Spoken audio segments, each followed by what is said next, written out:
What's up, everybody, and welcome back to Inside the Force. Good evening, Hannah. How are you tonight? Good evening. I'm doing well, Dave. How are you? I am good. Welcome back, everyone. Dave and Hannah here for another episode of Inside the Force. Just on the cusp of Hannah heading out of town for a little while. Yep. So obviously, we probably won't have a show next week. But things are a little light right now. We're trying to find some things to talk about. It's all gearing up for celebration. It is all gearing up for celebration, which we'll hit on a little bit in this episode. But thanks to our patrons, as always, for staying with us and supporting us. If you're interested in joining Patreon, go to patreon.com/InsideTheForce. But we really appreciate that. All the support from everybody, as always. And first up, though, of course, we got some comments from our last episode, which was about kind of focused on the Rey, situation where Rey's movie is coming out. Or actually, is it Rey's movie? It's kind of a Dawn of the Jedi movie. Right. I'm not sure if it's funny because I think this icon on here is the same as one of our normal listeners, but this is a different user. So it's JO3L. It says, very interested discussion about the Jedi Order. It's truly difficult to find a solution to the rules. We don't have the full context why attachment is forbidden and whether or not it's justified. The movie about the creation of the Jedi, as well as the Rey movie, will surely give more to talk about. In the meanwhile, we can reflect whether such a rule would be good in real life, limiting our freedom so we can solely focus on serving others, neglecting our feelings. Then again, different rules apply as we don't have people as powerful as Jedi and Sith. True? True. Huh. That's a way to look at it. Yeah. Huh. That does make sense, though, because, how do you help others without having a servant heart? Because then wouldn't that make you no better than a droid? Because a droid is told to help others? Limiting our freedom so we can solely focus on serving others, neglecting our feelings. I mean, isn't that? I mean, I grew up as a Catholic, and technically, isn't that like a priest? So, because they have to serve and love others, but they can't have a relationship, right? I think in the Catholic Church. Actually, I was not grown up Catholic. I will not claim to understand the Catholic faith, even though it's very similar to Christianity. I grew up in a non-denominational church, so right. I don't. Catholics, think that. Yeah, Catholics, the priests and even the nuns, yeah, no relationships, no marriage, because there's 7 sacraments, in the Catholic faith. One of them is marriage, so they can never have that sacrament. I think the whole thing about the Catholic faith, as far as the 7 sacraments, like that, I think if I remember correctly, no one can have all 7 because there's things in the, if you become a priest or something like that, you gain one of those sacraments, which means you can't get the marriage sacrament, right? So, yeah, so that's the first thing I think of when I think of somebody that's like Mother Teresa. It's like somebody that's dedicated their life to serving, helping others, helping the poor, but they don't have any relationships, very much like a Jedi. That's why I think the Jedi are kind of like that religious aspect of the galaxy. I guess the way I see it is I don't see how you can truly give to someone without having some ounce of attachment, in the sense of so the spirit of giving is supposed to have like a very humble, selfless part of it, right? Mm-hmm. But in order to have a selfless part of it, you have to care about what you're giving, or you have to care about the person you're giving it to. And if we're asking for no emotions, does that mean you can't have those emotions of caring for people that you are giving to? Or is that getting too minute and too in the weeds of what's going on? Well, I mean, I guess that what's the definition of caring, right? Because I believe Jedi, in a sense, like they obviously care about life. Right. I think caring about life to them is a little different than being attached to life, because all the attachment really is like how Yoda says it, right? It just causes, it creates the fear of losing them, Right. and that's So, the part they have to kind of be able to control, is the right, but fear. can't you care for someone and be willing to let them go? Like, I'm thinking about like the fact that when they were kids, they weren't allowed to have toys. Like toys were taken from them. Sure. Yeah. But Yeah. if they were willing to give up their toy, would then they wouldn't have an attachment to that toy because they were willing to let it go.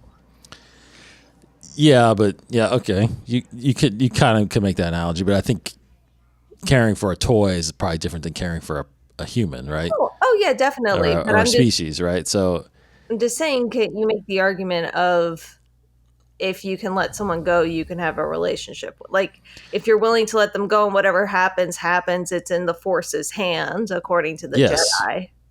Okay.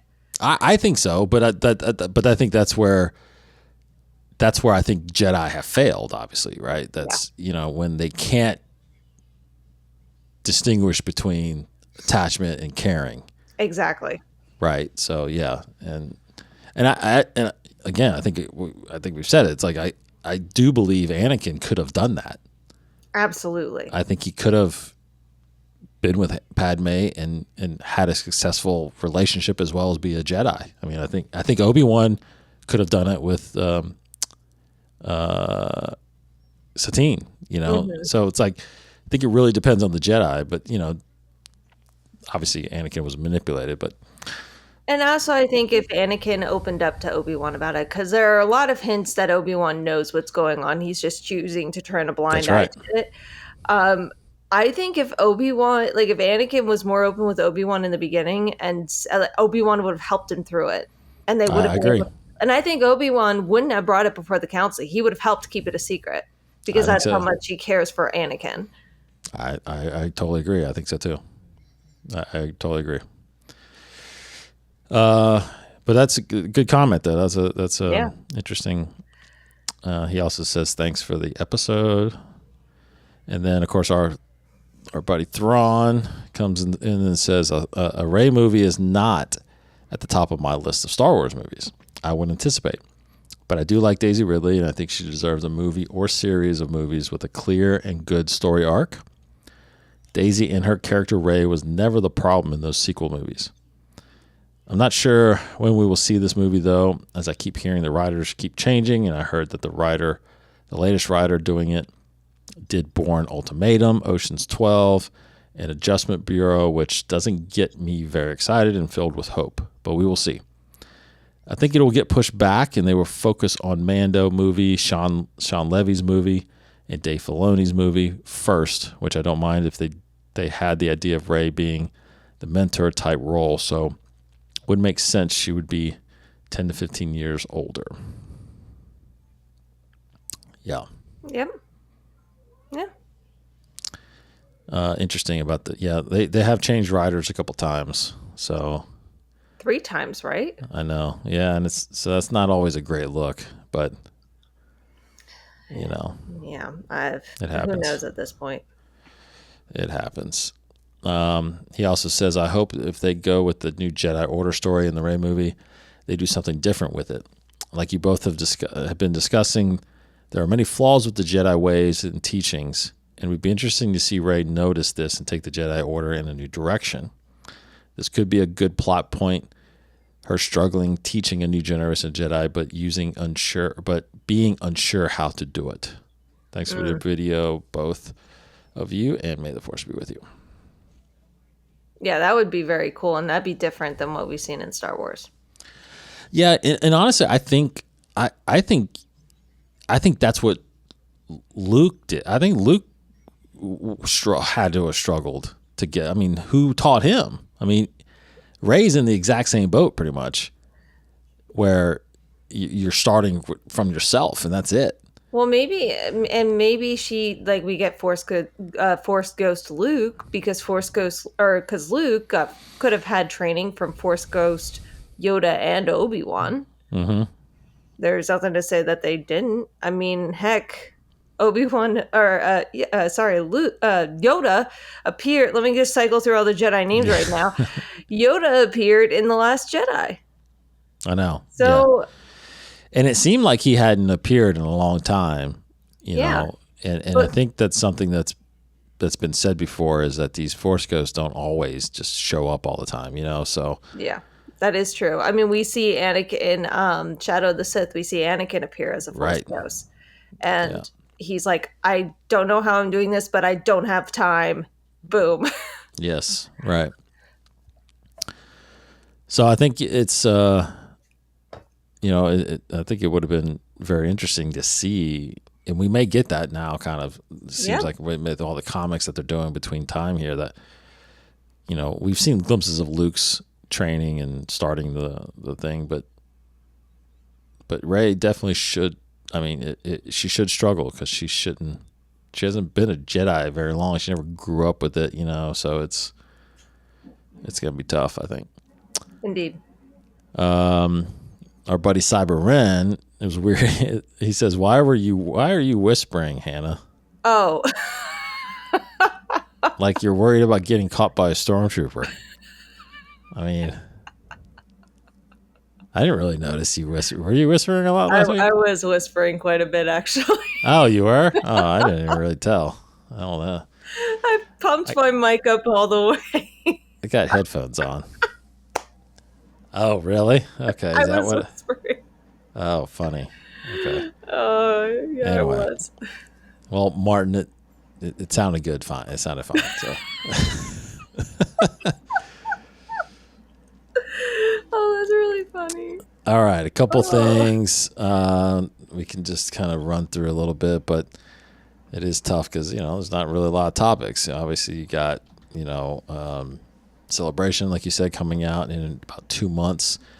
There is a bunch of artwork that they released, coinciding, like badge artwork and just the graphics that are going to be around.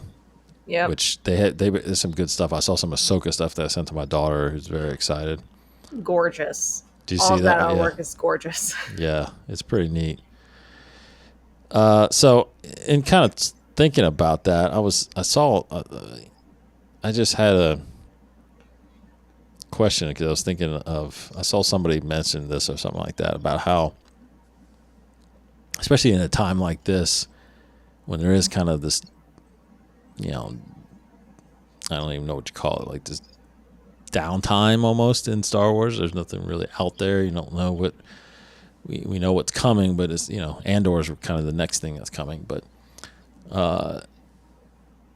so I think someone had mentioned on here, like, how they feel like how important right now that Solar Celebration is, like at this point in time, just to kind of, because it hasn't happened in a couple of years, right? It's not like this thing is every year, like a Comic Con, or Right. like San Diego Comic Con, or any of these other ones. But it isn't every year. It's not always in the States, because even so now, if it's next year or the year after that, you're talking like maybe 4 years before it was in the States again. Yeah. But it was just an interesting question. I thought to myself, like, how important is it, not just having Celebration, but like having Celebration at this point in time? Mm-hmm. And is that kind of almost I don't think they really thought it like to be that kind of strategic play, but maybe. I mean, this thing was planned. This thing was announced a couple of years ago, so I don't know if they really knew, but I think it's pretty significant to have it about right now, to be honest. I can see that too, how it's significant, especially since there's a lull, especially when there's a lot of unknown happening right now, because we Yeah. hear whispers of this movie and that show and this show. And yes, there are a couple of concrete things that we know about, like Andor season 2, but there are other things we're unsure about. And so I do think there's a potential buildup. I'm sure they planned this in advance, because they're not dumb. They've got a Wow. very Yeah. powerful marketing team. They know what they're doing. But I don't know if it's the most important. celebration, if that makes sense. I feel like there, like, potentially in the past there were others that were more important, but I don't think this is the most important. But I think it does carry significance with where we are currently. Mm-hmm. Yeah, that is a good point.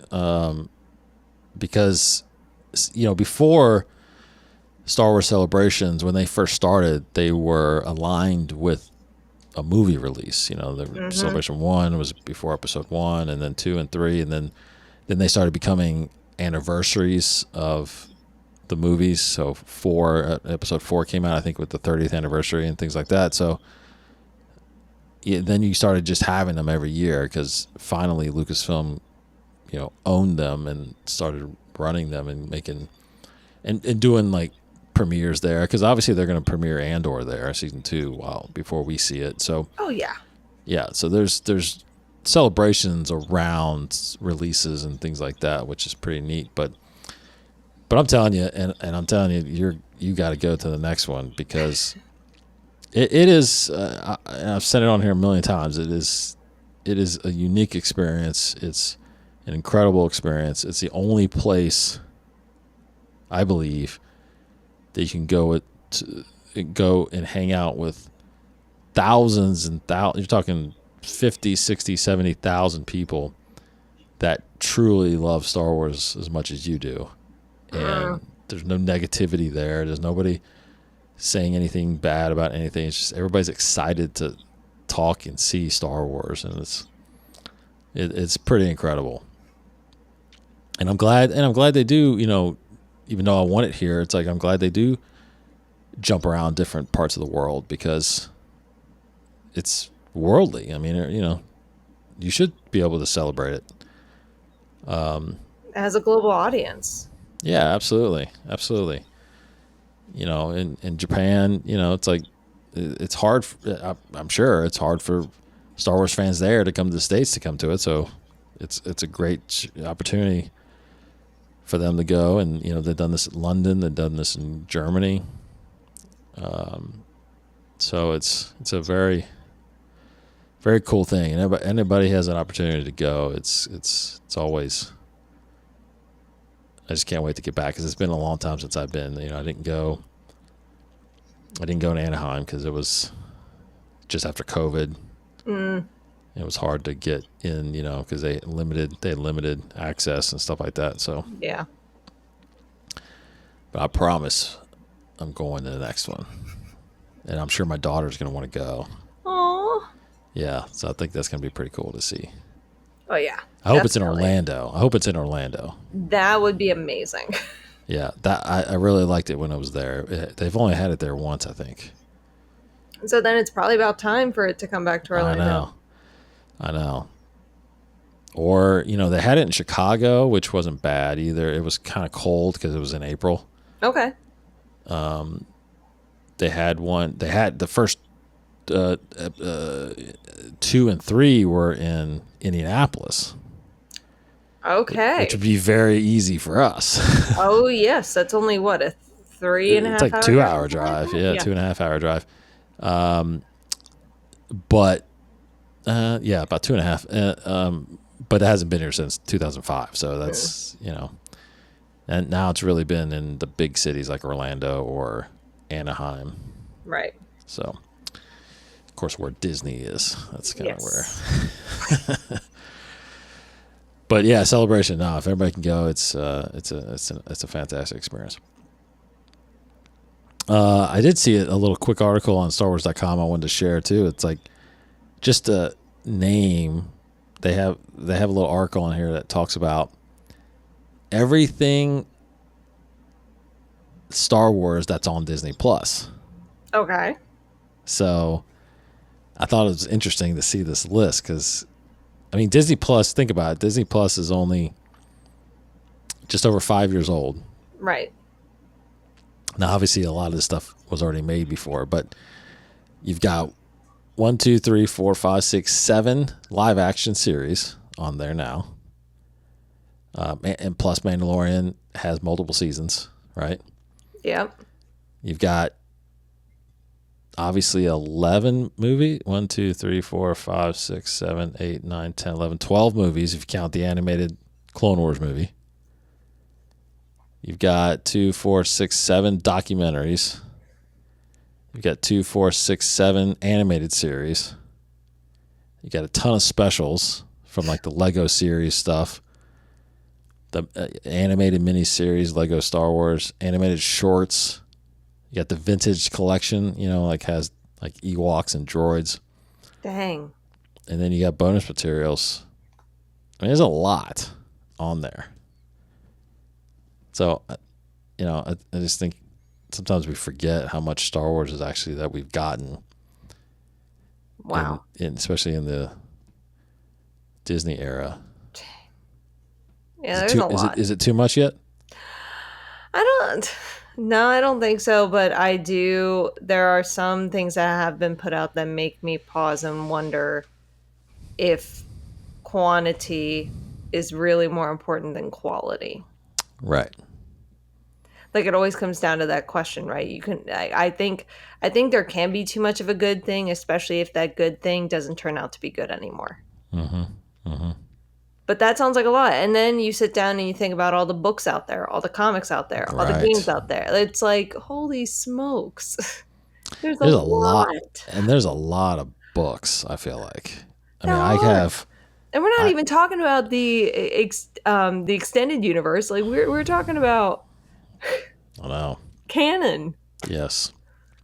I mean, there's a lot. Those are pretty much all the like all these down here. Those are all like the adult novels. That doesn't count all the young Young adult adult novels novels. and the junior novels and the elementary novels. I mean, and then there's a whole thing of comics. It's like all those comics. It's like it's a lot. It is a lot. It's a lot of stuff. So I mean, that's the thing too. If you're just into the comics, you got a lot to read. If you're just in the books, you got a lot to read. But I can't imagine any Star Wars fan that's not into watching Star Wars. So Right. you got all that too. Speaking of publishing, this February 25th, which is this coming Tuesday, I think, right? Yes. 2, 3, 4, 5. Yeah. Yes. Reign of the Empire comes out. I am going to start that one right away. If I can start it right away, I will. I mean, Yeah. I'll have a long flight back, so. Oh yeah, you will. I'm ready to dive into that. I've been holding off on starting another book because I wanted to hit that one right when it comes out. So Yeah, I think we both have to hit that one right when it comes out.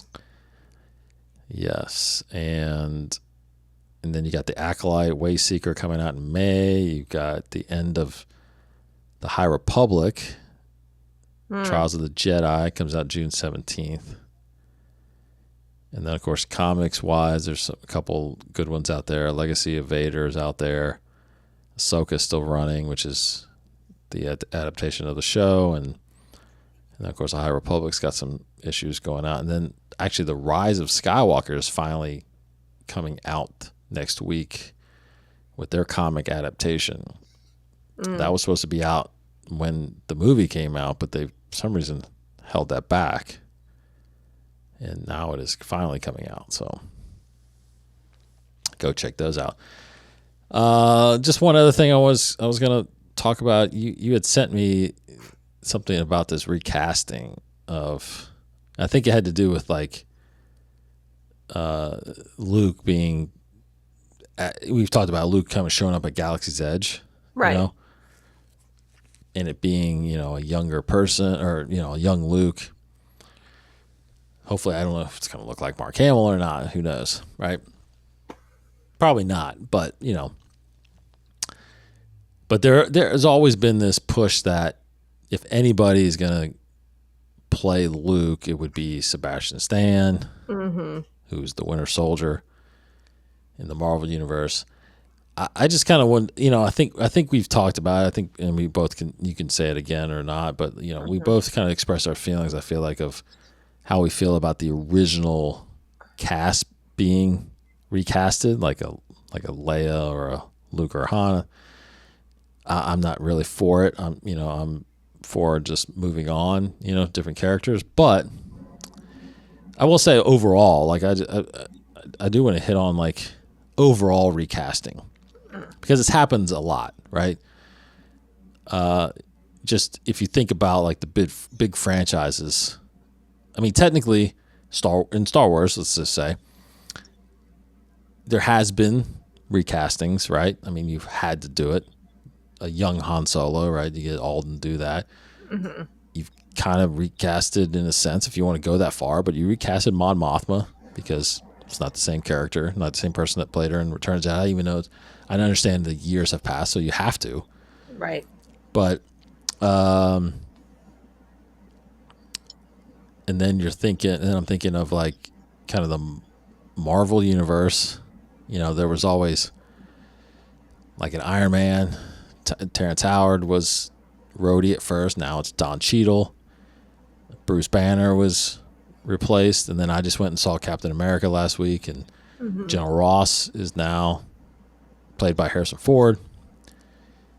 And you do either way. Anytime you recast, you always kind of lose something. I feel like, it's not the same, obviously. Right. And we see it coming up in Ahsoka season 2. Exactly, we're definitely going to see that if they do, in fact, recast Balin Skull. So that is very true. So now, and that's the same way with General Ross. Unfortunately, William Hurt passed away, so they recasted. So in those instances, it's like you have to do it. If you really want to do it, you have to do it. Yeah. But there's times when it's like a contractual thing. They didn't, the actor wants more money, and then or honestly, some people think sometimes it's like maybe they didn't do that good of a job and they want to get somebody else. Maybe it was bigger star power. I don't know. So do you have a thought of like overall recasting? How you feel about it when you see something like that happen?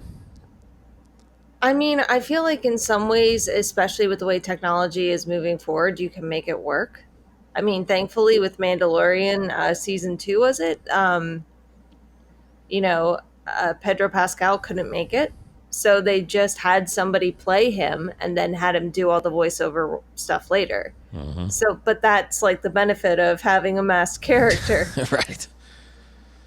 Um, I don't, I don't know, because part of it's like, yes, it's a business, it's a story you want to tell. If they don't want to do it because they're not getting paid enough, or people don't think they did a good job, then sure, there's a mindset of marketing wise and business wise, then you recast them. That's just a simple answer.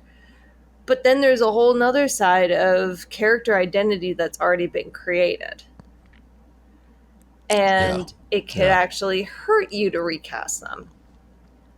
And like with people playing younger, yes, we have technology that de-ages people. But if you're asking them to do X, Y, and Z stunts, and the reason why you're de-aging them is because they're at an age where they're not as agile as they used to be, Mm-hmm. then is it worth doing it at that point? Like there are several different questions that go into that. And then also it's like if they're playing a kid, well, you obviously can't have the same actor playing Right. their kid counterpart or their teenage or college age counterpart. Mm-hmm. You just can't.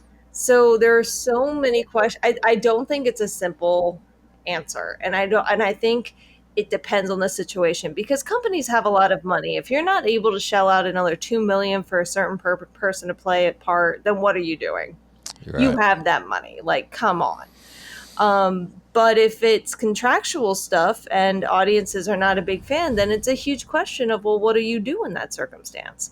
So for me, I think it's a play by play, and it just depends on the reasoning behind it as to Right. whether there should be a recasting or not a recasting. Yeah. Yeah. I think there's two things to look at. One for me is, I think you kind of hit on it, like how iconic is the character? Like how established is the likeness? Mm-hmm. Because I look at somebody. I mean, think about this. Like think about Indiana Jones, right? Yeah. You know, could you truly do an Indiana Jones movie without somebody else as Indiana Jones during that time period? Like, Right. could you get away with that? I don't believe you could. No. Maybe it was too much to have an older Harrison Ford play him. Some people may argue that, but there's no way you could, still have Indiana Jones be somebody else. So I think we're on. That's kind of how I feel about Luke, Leia, and Han. To be honest, that's icon. I mean, honestly, it's like if you did a clone. Let's just say you did a Clone Wars series, a live action. Could you possibly recast Hayden and Obi-Wan? It's like, The only reason why I think you can rationalize that one is because they did get different people to do their voices in the Clone Wars. yeah, but that's voices though. I know it's voices, but you could know, make the argument that they've already technically have been recast, so why not recast them another time? yeah, but then you're talking about, again, likeness, because their True. likeness in Clone Wars was still there. But the thing is, too, is that, like, so for example, obviously you had to recast people for the Rings of Power. The Yes. person they cast as Elrond looks nothing like Elrond. Absolutely nothing like him. However, Well, remind everybody who is Elrond in the movie. Was okay, that Hugo, sorry. Was that Elrond. Hugo Weaving? Oh, it's what's his name? It's the guy who's in the Matrix. Yeah, Hugo Weaving, right? Yeah, him. Yeah. Okay. Looks nothing like him, True. but fantastic. He's an amazing Elrond. And so you kind of forgive the fact that he doesn't even look like him, because you're like, I don't care. You're Elrond. This is great. Yeah. Okay. So meanwhile, the woman who plays Galadriel, like, don't get me wrong, she does a great job, but she looks like Kate Blanchett. Like, she actually looks like a younger version of herself. But like, I always use that example in the fact of recasting can't, like, you had to recast in that circumstance. Like, you had to, because Rings of Power takes place thousands, I think, of years before, like many, many years before. Right. And yes, the person they cast as Elrond, when I saw who it was, I'm like, he looks nothing like him. And then all of a sudden I'm like, oh, I don't care. His acting is spectacular. This is Elrond. Do not care at all. So I think you have to take that into consideration as well. If someone is truly blowing away a performance, even though they don't really look like, another example is in Dexter Original Sins, the guy who plays Dexter's father looks nothing like the original actor in the original Dexter series, but he does a fantastic job as Harry. So you have to also take, like, the actors are actors, and some of them have amazing talent. So you have to take that in consideration as well. If they don't look like them, but doggone it, they're doing an excellent job at being a younger version of themselves, do you give them the shot still? Yeah. That's a tough call. I think so. The other thing I was going towards was, like in the Marvel, I'd say the Marvel universe, right? Even though casting someone like, Bruce Banner again, who, it was Edward Norton and now it's Mark Ruffalo. It's like that probably wasn't iconic enough because, Bruce Banner has been played by several people throughout time. Right. But but it's hard to me. It's hard because something like that, where it's going to be multiple films, and it's like you want to have that continuity. I mean, it's very much like halfway through, if like Robert Downey Jr. dropped out and they casted Tony Stark again, it just wouldn't been the same. Because again, the likeness changes. Because That's true. the posters are starting to be different. So it's like, so that's when it gets a little hard for me. I mean, I know it's hard. There's just no way you can always lock it up like that. I mean, there's always going to be problems and issues and things like that and changing. Right. I was trying to think of another example where you just had to do it because, sometimes it's not even contractual. Sometimes it's just schedules. Like you have to shoot and that actor's already committed to another movie, so you have no choice, right? Trying to think So, of a good example of that. Like there were certainly examples of it. I just can't think of well, one. one I can think of was, and I know this is not that big of a deal probably, but like the Punisher movie, Mm, the first one was Thomas Jane, I think, right? Who did a fantastic job. I loved him as the Punisher. Well, he couldn't do the second one because of timing, and actually, I think it was Ray Stevenson that came in and did the second movie. But see, that's where it gets a little weird because it's like it's supposed to be the same continuity, mm. you know. I'll tell you another example. An old school example was Back to the Future. Right. Crispin Glover, who played his father, would not come back and do the sequels. So they had to recast him. Now they did find somebody that looked exactly like him, I feel like, Yeah. but they couldn't really focus. He was supposed to be had bigger parts in the second movie, but they kind of kept it back because it wasn't the same guy. So, actually, and then on the flip side of that, Elizabeth Shue replaced his girlfriend Jennifer. So it's like, there's definitely times where you can think of where it's like that there's going to be sequels and not everybody comes back. Yeah, but I think Marvel also kind of gave themselves a jail out of free card with this whole multi-universe thing. Well, they did eventually, correct? They Like did eventually. eventually, so now you can retcon anything and kind of explain Yes, it away with the multiverse. So you they kind could. of gave themselves a safety net there. Which leads me to a question I just popped in my head, which I think this is something I never even really thought of. Oh, So, how would you feel if they did do a retelling of like episode 4, 5, and 6? Like a reboot almost with new cast. That's a different. It was it's similar but not the same story. I don't. It makes me think of the live action remakes that Disney does, and I've not been Right. a fan of the majority of them. I think there were only two I liked out of all the ones that they did. Mine would have been Beauty and the Beast and Aladdin. I think were the best ones. Ugh, You don't like this?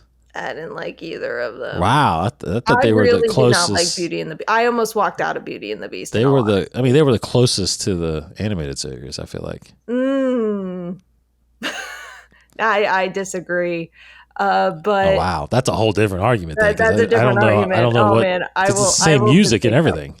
What? It's the same music and everything. Except for the added songs, except for the whole backstory of Belle's mom, except for the fact that they created Beauty and the Beast. Like it felt like they were just trying to close every single loophole and all the other questions that everybody had from the animated film.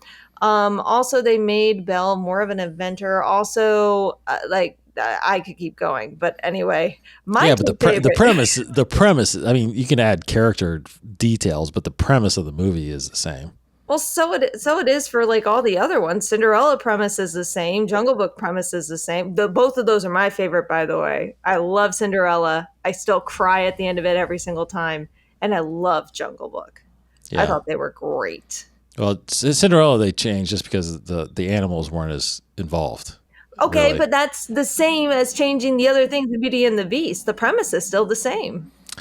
No, they had a major factor in the animated series, like because they helped like everything as far as and they They talked, still so did. it's like The mice still helped her make her yeah, they a little bit again but they weren't a lot as alive. So I thought, and then plus I think there was more with the like the was it didn't the something with the slippers was different. Anyway, we can talk. We can go into that's a whole that. other conversation.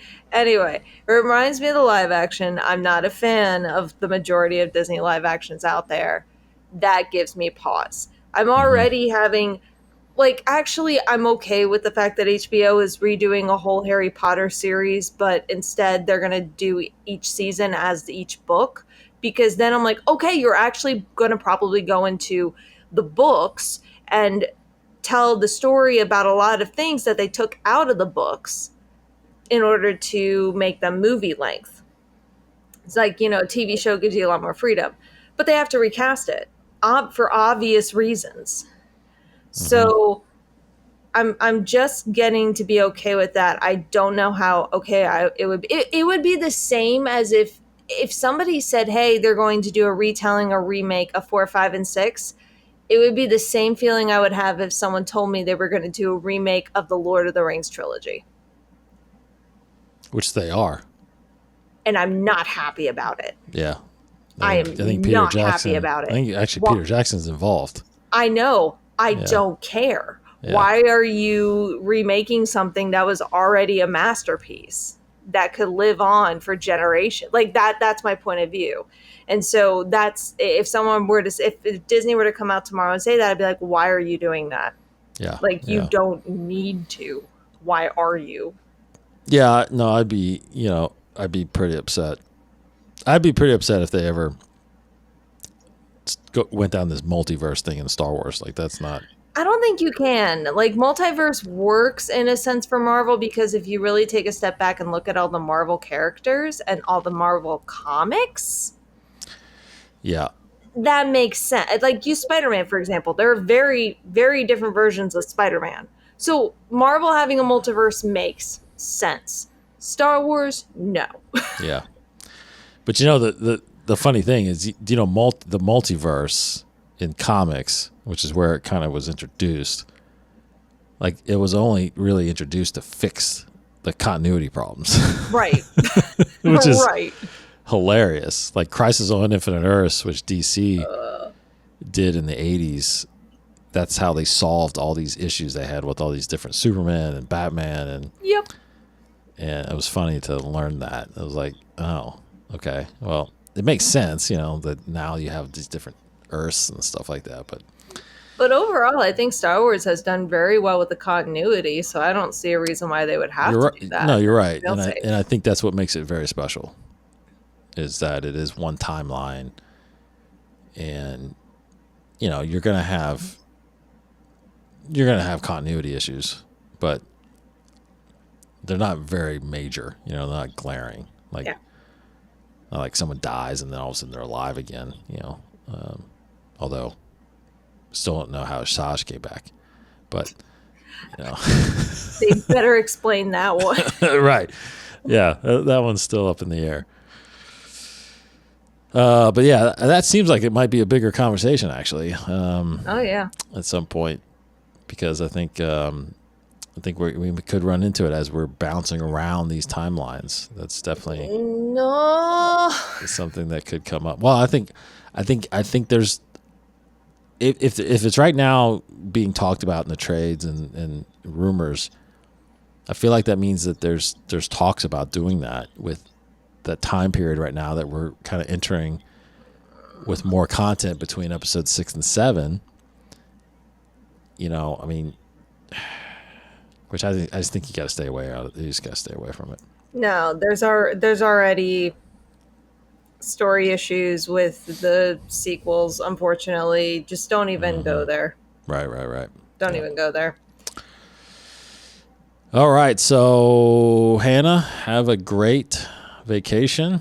Thank you. You have a great week. Are you going? You're going to Iceland? Yes. Wow. All right. So, yeah. Excited. You've never been, I'm assuming. Have you? Never been. So what made you think about going there?